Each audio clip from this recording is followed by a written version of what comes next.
Hello, LinkedIn. Welcome to yet another webisode of InCollab, where we get leaders who are transforming organizations, businesses, and processes. This time around, we have Mr. Mahesh Iyer. He heads sales and solutions for EMEA business for HighRadius, and HighRadius is transforming the CEO's office. Welcome, Mahesh. Thank you very much, Naveen. Thanks, LinkedIn, for having me on this InCollab. That's what you call it, right? So yeah, Yes. I would love to have a nice conversation with all of you. Fantastic. Look forward. By the way, InCollab came in from two words, which is InCollab, the Hindi version, which really means transforming and challenging. And collaboration is where we collaborate with leaders. I know you're a sales leader, but beyond that, you are an investor, you are a mentor, you run your own podcast. Yeah. How does that feel? When I was growing up, I looked up to people to learn a lot of, and understand. In those days, 20 years back, you didn't have so much of extensive social media coverage. You don't have information. I thought that I have enough knowledge or ideas to share, and I have enough to learn. I am a perennial, eternal, you can me, I'm a student. I would like to learn all the time. But along with learning, I also wanted to share. So I thought, why not start something which I love, which is talking about technology.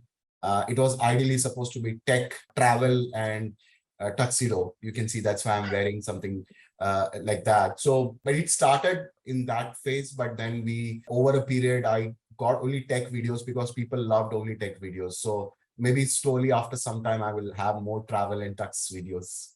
Love that. The three T's. Yes. Brilliant. Mahesh, while I was going through your profile, there was a very interesting article that you've written very recently around design thinking on product sales. That caught my attention. Would you want to just dig a bit deep there on the philosophy of it and your hypothesis? Yeah, I mean, this is something which is very close to my heart. Sales has always been looked at, as a medium where people pick up a telephone directory, the olden days, pick up the telephone directory and start calling. That's not how it is. Sales is more methodical. There is a science behind it. One of the best was Steve Jobs. He brought us something which we never thought we would require. So he created the need. Sometimes we don't know what needs we have. So when you're talking to your customer, we don't know the needs. The customer himself doesn't know what he wants. So sometimes you have to create a need. You have to create and design. So I think that the whole idea of sales being part of design thinking is very important, because you have to visualize what the customer wants, and you need to make that visual appeal, create a design and share it with your customer. So that's how this whole concept started. And I thought that's the right way to sell. And that's how I have been selling. And that's how I train my people to sell. Love that. Love that. In fact, this is what Jory Window kind of talks about, like unlocking things that you don't know that you don't know. And that's where the real value kind of gets unlocked. And Mahesh, just dwelling into sales, because that's one of your core focus. The world of sales has changed because organizations have changed. Yeah. 2 years back, everything was physical. We would go to our customers and meet them, and then it was completely virtual. And now we're moving towards hybrid. So what are the big changes that you see in your experience at HighRadius? So, I mean, I will give you two aspects. One is from the HighRadius perspective and also from the general sales perspective. Now they say, right, we humans will always bounce back and survive when there is crisis and chaos. And that is precisely what happened to business as a whole and B2B sales. So COVID has brought some opportunities in a big way to companies to look at how they sell. Companies which has grabbed and found ways to sell has not only survived, and they have grown like anything in the last couple of years. From the perspective, both B2B buyers and sellers are moving digital and have accepted this new form of buying and selling. More and more tech companies are moving into, self-help, self-services. If you observe, a lot of SaaS companies have pay as you go, right? Yep. So you no longer require actually a salesperson when a simple system has to be sold.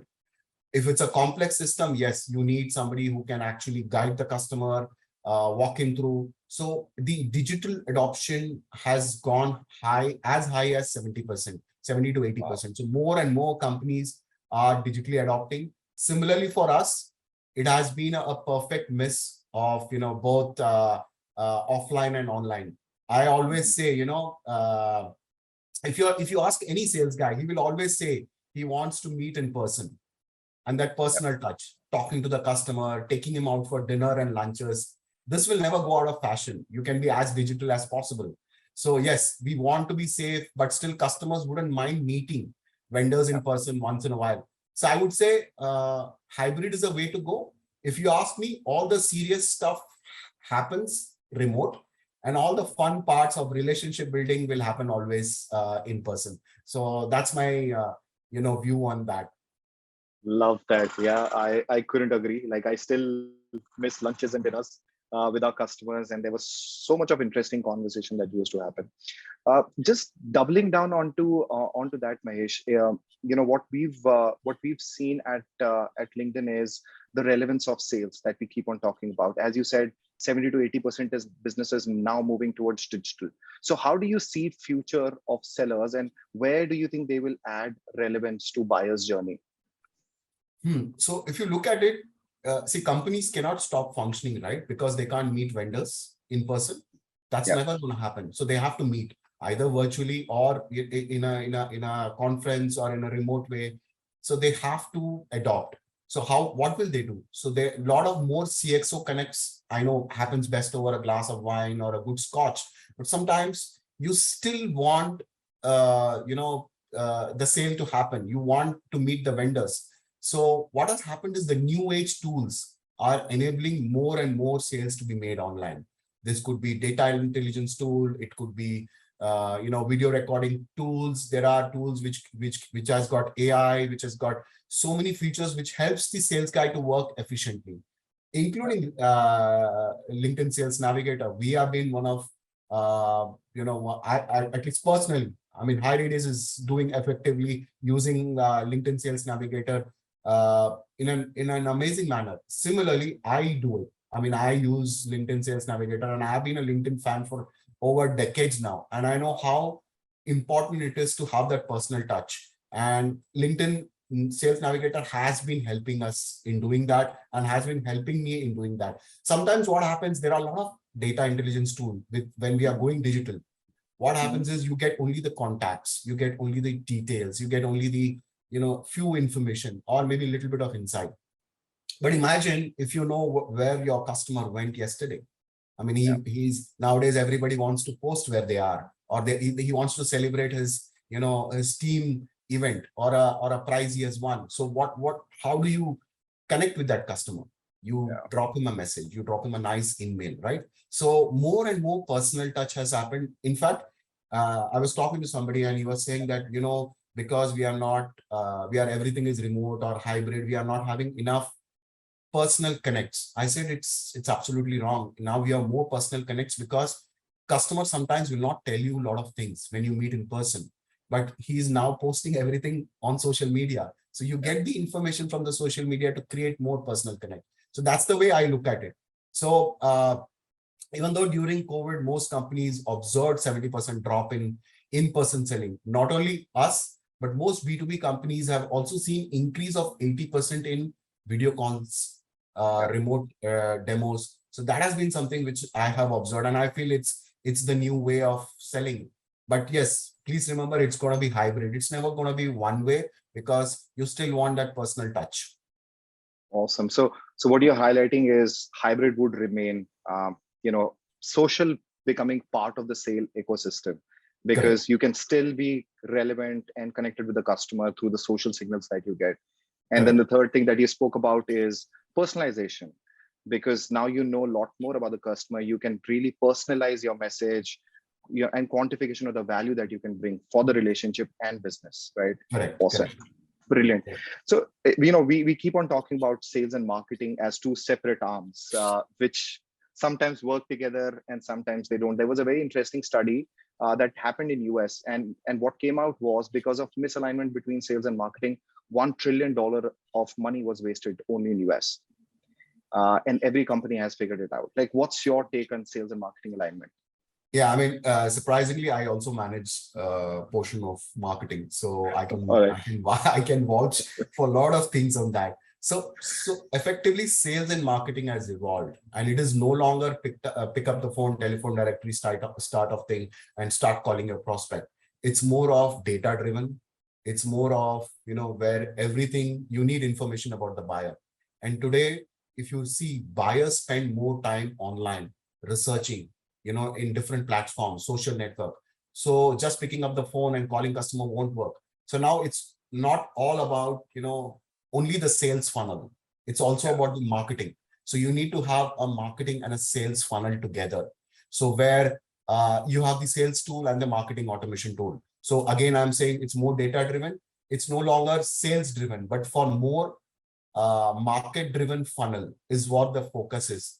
Your GTM is, entirely driven around a marketing driven funnel, but without sales, of course, it can't survive. So what is important? What are the key things which we need to remember when we are, when we are saying that sales and marketing to work together? One is one unified customer journey. Ensure that both sales and marketing are on the same page regarding the customer journey. It cannot be sales things. Oh no, this customer is $10 million. I'll pick up the phone and I'll talk to him. He doesn't have any data. But marketing is saying, I want to run a campaign. I want to do a target-based campaign. So I want to run my own campaign. I want to work with a customer separately. Imagine you're giving two different messages to the Yeah. customer. So Absolutely. another thing is you have to, the KPIs has to be almost same.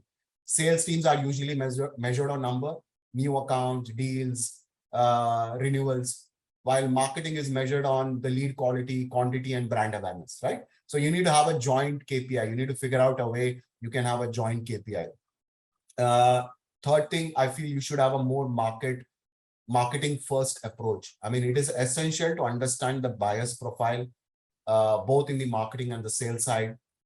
Sales want to sell only to customers with deep pockets if you give them, while marketing will look at more data-driven approach, more account-based and targeted. So customer profile should be common for both sales and marketing. So the journey has to be same.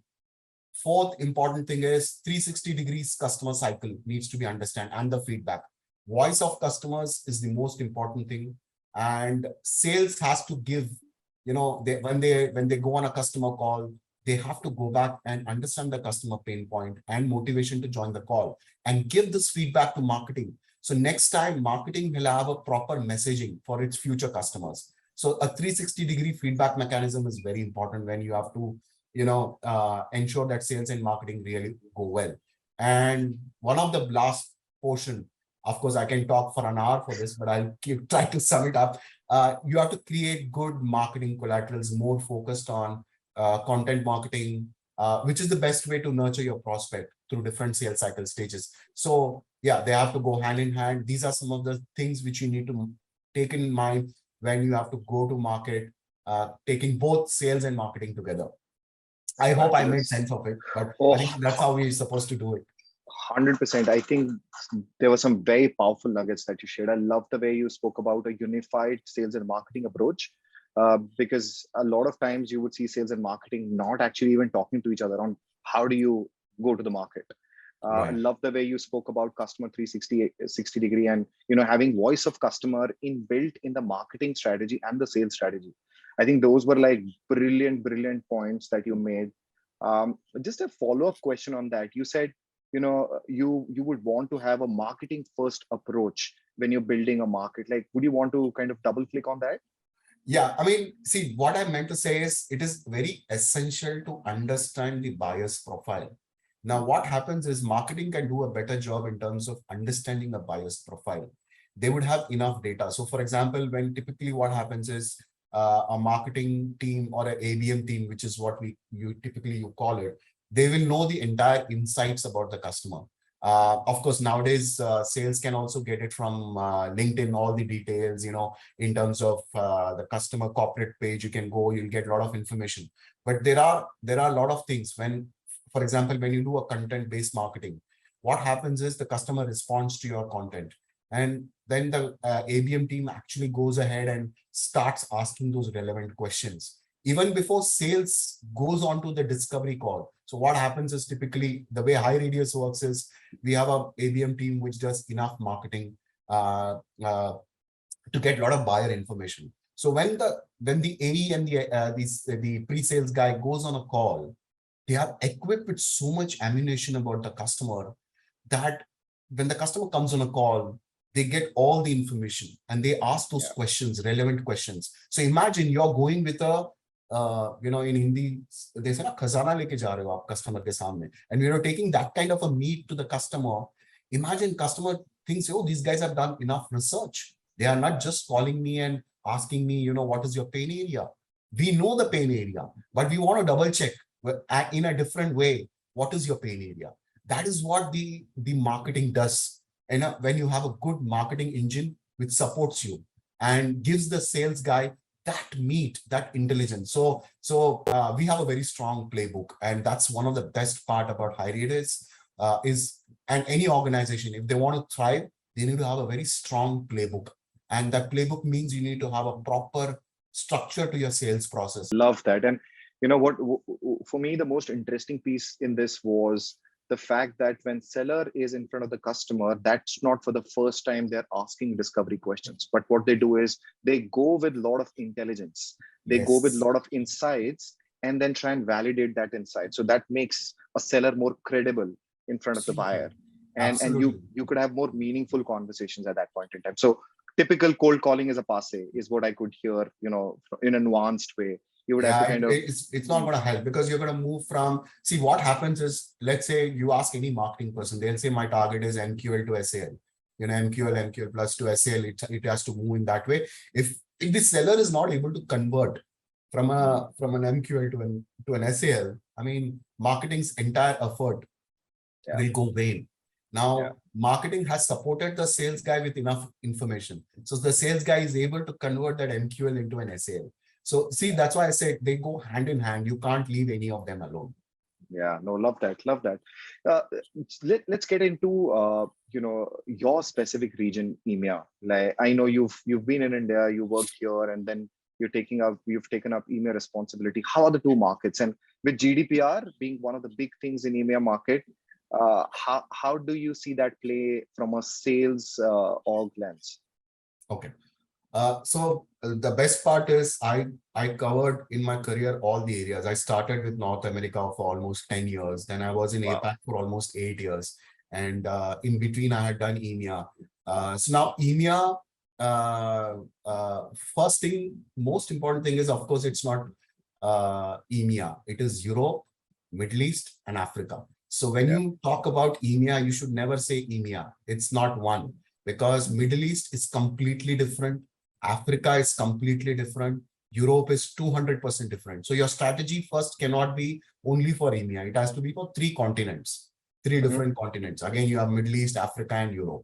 Now, when you're talking about Europe, again, in US, you can work directly. You can directly pick up a phone and talk to the customer and sell.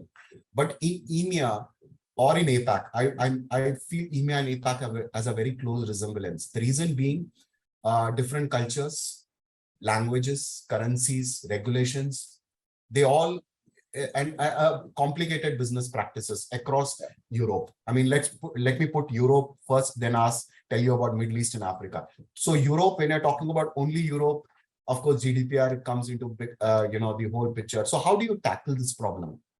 So what happens is, in Europe, you have a lot of these partners, small partners. You can't focus only on direct selling. Of course, direct selling will be one of the aspects of EMEA, which you will completely focus on, but you need to build a lot of partners and resellers in the European region.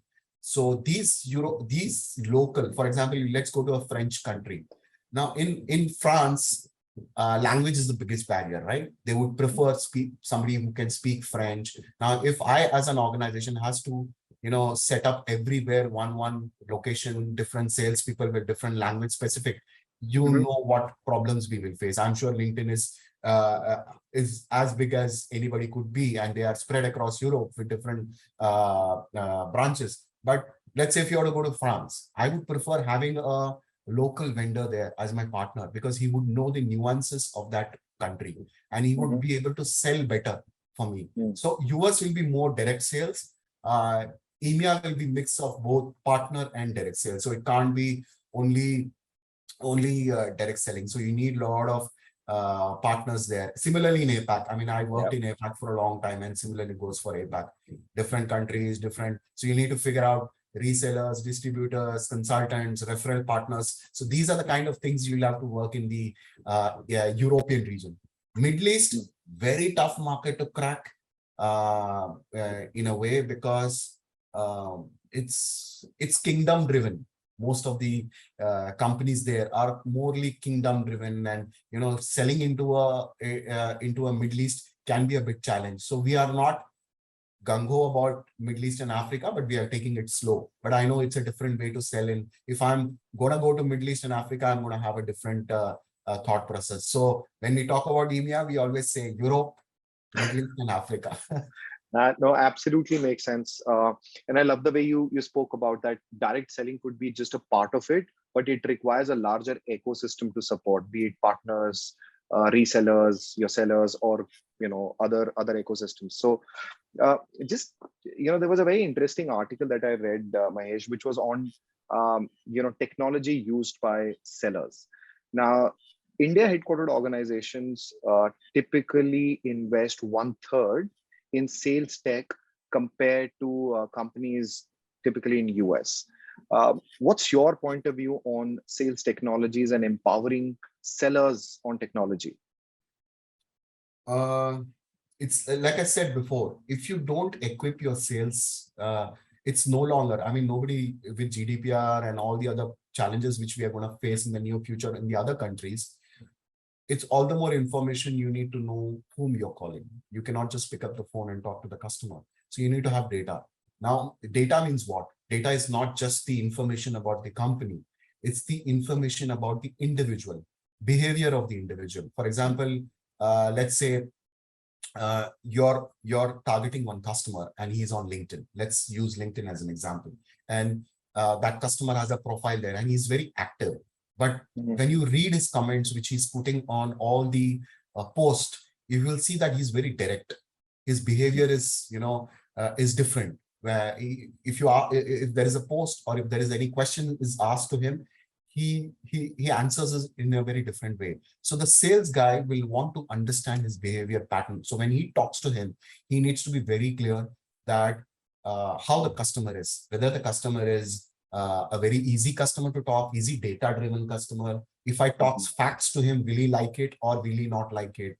Will he? So now you have tools which gives you that, right? There are tools. I forgot the tool which we are using, but there are tools which tells you the behavior pattern or the personality of the persona of the customer. It tells you the customer is emotional, whether he is very dominating, whether he is a very natural guy, whether he likes to build relationships. So it gives you everything.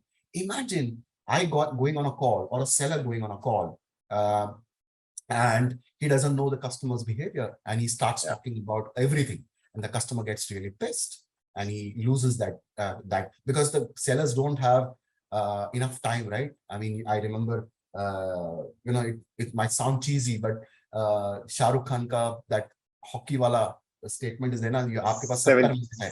So you have only, I tell my team that you need to divide your call into 180 seconds. When you have 180 seconds, your first 60 seconds is to ensure that the customer gives you an opportunity to talk your next 60 seconds. Because by the end of your 55 seconds, you have that 5 seconds, ensure that the customer talks to you and gives you another 60 seconds. And then he gives you another 60 seconds and then gives you a proper demo appointment. So your 80 seconds has to be split into 3 and you have to find a way to talk to him. And how can you do it? Only when you have intelligence around you in terms of customer behavior, customer's nature, customer's business insight, customer's skill set. So all this you need to understand. So I feel technology is the biggest savior for salespeople, especially during COVID, post-COVID, and in future.